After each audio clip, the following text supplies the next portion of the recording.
दोस्तों central government में non teaching post पर नोटिफिकेशन आउट हुआ है। इस नोटिफिकेशन में टोटल 18 पोस्ट आई है। इसमें अप्लाई करने के लिए ऑल इंडिया कैंडिडेट एलिजिबल होंगे। नेम ऑफ पोस्ट आप यहां पे देख सकते हो किस किस पोस्ट के लिए ये नोटिफिकेशन आउट हुआ है। दोस्तों अगर आपको किसी भी तरह का कोई कंसेशन चाहिए तो वह सभी सर्टिफिकेट एंड डॉक्यूमेंट्स आपको देने हैं जो अप्रूव्ड बाय सेंट्रल गवर्नमेंट के हैं। सबसे ज्यादा पोस्ट जनरल कैटेगरी के कैंडिडेट के लिए आई है। स्टूडेंट ये भी पूछता है कि ओबीसी में कोई पोस्ट नहीं है, एसटी में कोई भी पोस्ट नहीं है और ईडब्ल्यूएस में कोई भी पोस्ट नहीं है, क्या हम जनरल कैटेगरी में फॉर्म अप्लाई कर सकते हैं? बिल्कुल वह अप्लाई कर सकते हैं, लेकिन उनको किसी भी तरह का कोई कास्ट का कंसेशन नहीं मिलेगा, चाहे वो एसटी के कैंडिडेट है, चाहे ओबीसी के और चाहे ईडब्ल्यूएस के कैंडिडेट है। तो आपको वहां पे कोई सर्टिफिकेट भी नहीं लगाना है। ये जो वैकेंसीज आई है दिल्ली यूनिवर्सिटी का जो कॉलेज है सत्यवती कॉलेज, इसके द्वारा ये वैकेंसीज आई है। काम आपको अंडर दिल्ली यूनिवर्सिटी करना है। चूंकि सेंट्रल गवर्नमेंट की वैकेंसीज है, आपको वह सभी फैसिलिटी मिलेगी जो एक सेंट्रल गवर्नमेंट के एम्प्लॉय को मिलती है और आपकी जो सैलरी क्रेडिट होगी यूनिवर्सिटी ऑफ दिल्ली आपकी सैलरी क्रेडिट करेगा। आप एम्प्लॉय दिल्ली यूनिवर्सिटी के रहोगे लेकिन काम आपको सत्यवती कॉलेज में ही करना है। इसके जो एग्जाम सेंटर है वह दिल्ली में होंगे। आपका जो एग्जाम लेगी वह दिल्ली यूनिवर्सिटी आपका एग्जाम लेगी। इसका फॉर्म आपको ऑनलाइन फॉर्म फिल करना है। अब ऑनलाइन फॉर्म कब एक्टिव होंगे वो भी हम बताएंगे। अगर अभी इसके ऑनलाइन फॉर्म एक्टिव होते हैं तो 22/12/2025 से पहले आपको ये फॉर्म फिल करना है।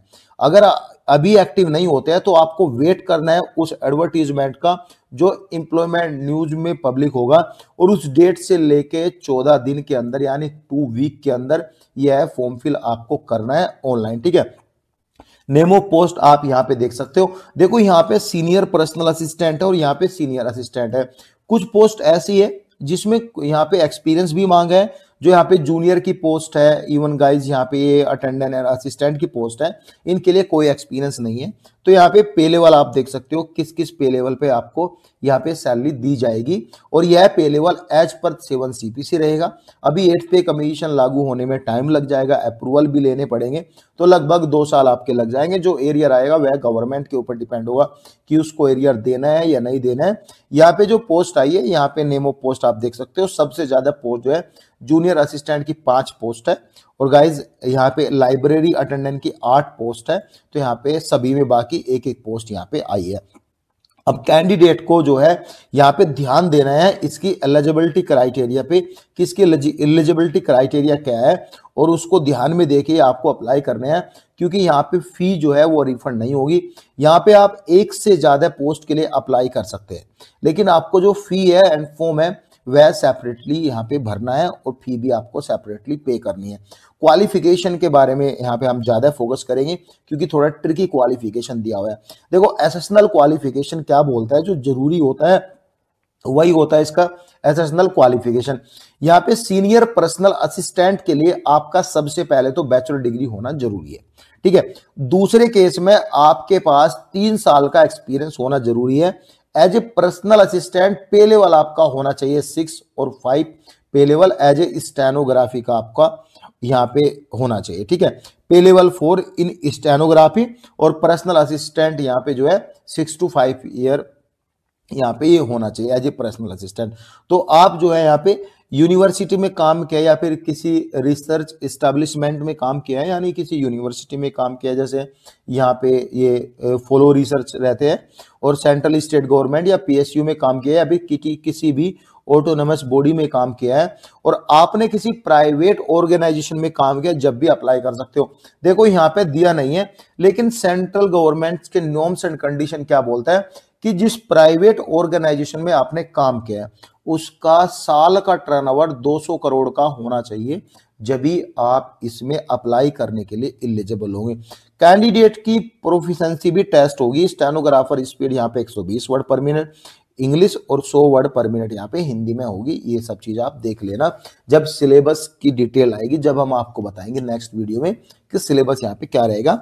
स्किल टेस्ट ऑन जो कंप्यूटर पर रहेगा, नॉर्म्स एंड कंडीशन, ये आप एक बार चेक कर लेना। ठीक है, एज के बारे में बात करेंगे, 35 साल से नीचे आपकी यहाँ पे उम्र होनी चाहिए। और एज कब से काउंट होगी, क्वालिफिकेशन एंड एक्सपीरियंस कब से काउंट होगा, जब पॉइंट आएगा हम यहाँ पे प्रूव करते चलेंगे, जो भी इंपॉर्टेंट पॉइंट रहेंगे। सीनियर असिस्टेंट के बारे में बात करेंगे, इसके लिए आपकी बैचलर डिग्री होना जरूरी है फर्स्ट केस में। सेकंड केस में आपका 3 साल का एक्सपीरियंस एज ए असिस्टेंट और इक्विवेलेंट इन लेवल 4। देखो इक्विवेलेंट लेवल 4 यानी लेवल 4 पर आपने कैसी भी जॉब की है वह असिस्टेंट के इक्विवेलेंट के अंदर होती है, और एज ए असिस्टेंट पर आपने काम किया है तो जब भी आप इसमें अप्लाई कर सकते हो। यहाँ पे जो एक्सपीरियंस है, देखो यहाँ पे लिखा है मिनिमम एनुअल टर्नओवर 200 करोड़, तो सेम एक्सपीरियंस आपका होना चाहिए। प्राइवेट कंपनी है तो 200 करोड़ से ज्यादा उसका टर्नओवर होना चाहिए। इसमें भी उम्र आपकी 35 साल से नीचे होनी चाहिए।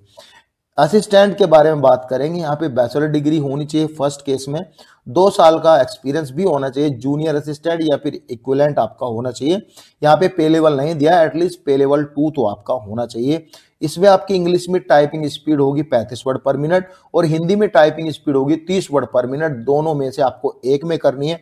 ड्यूरिंग दी फॉर्म फिल आपको यहाँ पे चूज करनी है अपनी लैंग्वेज, और यहाँ पे अगर आप हिंदी में एक्सपर्ट है टाइपिंग के लिए तो हिंदी चूज करना है। बाद में जब टाइपिंग का टाइम आएगा, जब वहां पे देखा जाएगा कि आपने क्या चूज किया है, अगर आपने हिंदी में एक्सपर्ट है तो हिंदी चूज नहीं किया तो बाय डिफॉल्ट आपको इंग्लिश में टाइपिंग करनी पड़ जाएगी। इसमें आपकी उम्र होनी चाहिए 32 साल से नीचे। ठीक है, जूनियर असिस्टेंट के बारे में बात करेंगे, इसमें बैचलर डिग्री होना चाहिए, किसी भी तरह का कोई एक्सपीरियंस नहीं होना चाहिए। इसमें आपकी जो टाइपिंग स्पीड है 35 वर्ड पर मिनट इंग्लिश, 30 वर्ड पर मिनट हिंदी, और गाइज यहाँ पे 32 साल से नीचे आपकी उम्र होनी चाहिए। सेमी प्रोफेशनल असिस्टेंट के बारे में बात करेंगे, मास्टर डिग्री होनी चाहिए library science and information science से, और एक तो ये होना चाहिए आपका। ठीक है, अगर ये नहीं है आपके पास, यानी आपने मास्टर डिग्री की है और लाइब्रेरी साइंस इंफॉर्मेशन साइंस से नहीं की, फिर आपने यहाँ पे अगर bachelor degree library science and information science से क्या है, उसके बाद आप कहीं जॉब कर रहे हैं और 2 साल का एक्सपीरियंस है, तो दोनों केस में आप यहाँ पे अप्लाई कर सकते हो। दोनों में से आपका एक केस होना चाहिए। ठीक है, उम्र आपकी 32 साल से नीचे होनी चाहिए। लाइब्रेरी असिस्टेंट के लिए बात करेंगे, इसमें bachelor degree in library science और इंफॉर्मेशन साइंस जो है और इक्विवेलेंट आपका होना चाहिए। यहाँ पे लिखा है candidate shell proceed of typing speed 30 word पर मिनट। कैंडिडेट की टाइपिंग स्पीड भी होनी चाहिए हिंदी और इंग्लिश दोनों को मिला के। ठीक है, दोनों को मिला के होनी चाहिए। उम्र आपकी 32 साल से नीचे होनी चाहिए। लाइब्रेरी अटेंडेंट के बारे में बात करें, 12वीं पास या फिर इक्विवेलेंट आपने किया है तो ठीक है। अगर किसी कैंडिडेट ने 12वीं पास किया तो अप्लाई तो कर सकता है, इसके साथ साथ आपको सर्टिफिकेट भी देना है, लाइब्रेरी साइंस का आपको सर्टिफिकेट देना है। किसी कैंडिडेट ने 10 के बाद जो है किसी 3 साल का पॉलिटेक्निक डिप्लोमा कर लिया, यह इक्विवेलेंट होता है 12वीं पास के, और इसके बाद उस कैंडिडेट ने कोई सर्टिफिकेट कोर्स कर लिया आईआईटी से रिलेटेड या कुछ ऐसा सर्टिफिकेट जो लाइब्रेरी साइंस का हो, यहाँ पे 6 मंथ को 1 ईयर को वो नहीं लिखा है, आपका बस यहाँ पे सर्टिफिकेट होना चाहिए। इसमें आपकी उम्र 32 साल से नीचे होनी चाहिए। अब यहाँ पे एक जनरल गाइडेंस दी हुई है, यहाँ पे लिखा है जो भी एप्लीकेंट अप्लाई करेगा उसका qualification and experience on the closing date से आपका काउंट होगा। इवन एज भी आपकी क्लोजिंग डेट से ही काउंट की जाएगी। यहाँ पे फी के बारे में बात करेंगे, जनरल कैंडिडेट की फी है 1000 रुपए, ओबीसी कैंडिडेट और ईडब्ल्यूएस कैंडिडेट और फीमेल कैंडिडेट की फी है यहाँ पे 800 रुपए। जो जनरल कैंडिडेट है यहाँ पे अगर वह भी फीमेल है तो उनको 800 रुपए देनी है। एसटी एससी पीडब्ल्यूबीडी कैंडिडेट की जो फी है वह 600 रुपए फी है, और किसी भी तरह आपकी वैकेंसीज रिजेक्ट हो, चाहे गवर्नमेंट रिजेक्ट कर दे, कुछ भी कंडीशन हो, यहाँ पे फी आपको वापस नहीं दी जाएगी। सेंट्रल गवर्नमेंट की आपको यहाँ पे एज में कंसेशन भी मिलेगा।